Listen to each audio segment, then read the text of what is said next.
first sport I played was t-ball. I got a bunch of most improved player awards, so like you sucked and now you suck a little bit less kind of awards, right? Then found football in 3rd grade, just fell in love with it. Did that all the way up through high school, and then finally went to college and played collegiate football there. Going into my 4th year, I had an internship at Fort Leavenworth, Kansas as a DoD civilian working for the Army. And one of the green suiters, Major Craig, pulled me aside and he goes, hey, I know you're in shape. I know you enjoy working out. Come to this thing called CrossFit. And I'm like, first of all, what kind of name is CrossFit? That's the worst name. And I was like, fine, he's a good dude. I was like, fine, I'll show up. But I made the age-old mistake of agreeing to something before asking for details, like when, where, those kind of questions. And the workout was rowing and toes to the bar. We start this workout and these guys are yelling at me, go faster, row harder. Anyways, get doing the workout. This other guy pulls me aside. His name is Dave Hudson. He pulls me aside. He goes, hey, I think you'd be really good at this. And I looked at him and I'm like, good at what? What is this? What are we talking about? And he's like, do me a favor, on your lunch break, go back today, Google CrossFit Games. And I realized this is a sport that's more than toes to bar and rowing. Figured that out pretty quickly. There's more movements than that. And I quickly realized that it's a sport that people show up and watch you compete in. And there's a crowd and there's money and there's an opportunity to travel the world and meet people.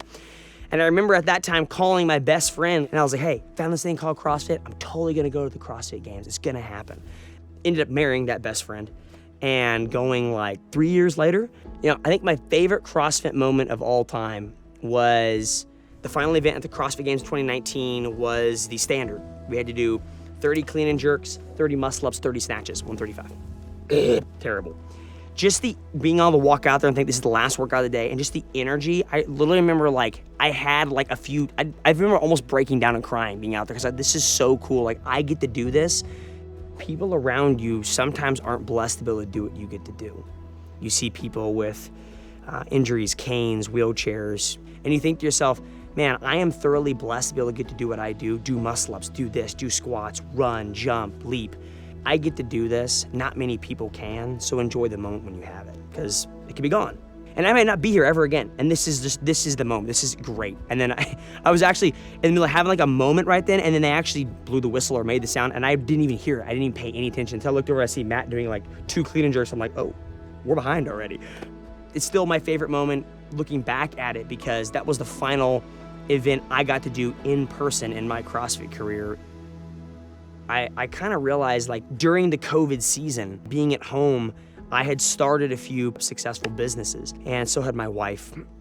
Just had a change of heart at the end of 2020. I felt like I had other aspirations to be involved in the sport other than just taking my shirt off, going out in the field and working out. So instead of just being so solely focused on, I'm gonna go to the CrossFit Games, it's okay, I've got a nutrition company, I've got a programming company, I've got a couple apps that are gonna help the CrossFit space, I wanna commentate, I'm gonna box, I'm gonna do a shooting competition. It's just, when you look at it, I think a lot of games athletes will slowly start realizing it is if you listen to the beginning of my story, you asked, tell me about your fitness athletic career. And if you take a thread line through that, you'll notice that I wasn't very athletic, right? I played college football, but I was terrible at it, right? So you ask yourself, well, what would Jacob Heppner have done if CrossFit didn't exist? You're playing intramural football, probably working a desk job. But what has CrossFit given me? Freaking everything. Now it's time to turn it around, be involved in it, give back to others, and help that sport continue to grow, but not from being on the field competing. What really drives me is the idea of being able to create opportunities for others.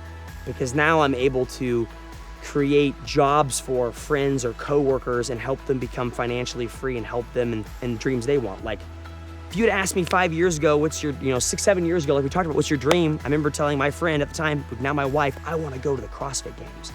And I was able to accomplish that with the help of many people that gave to me and expected nothing in return.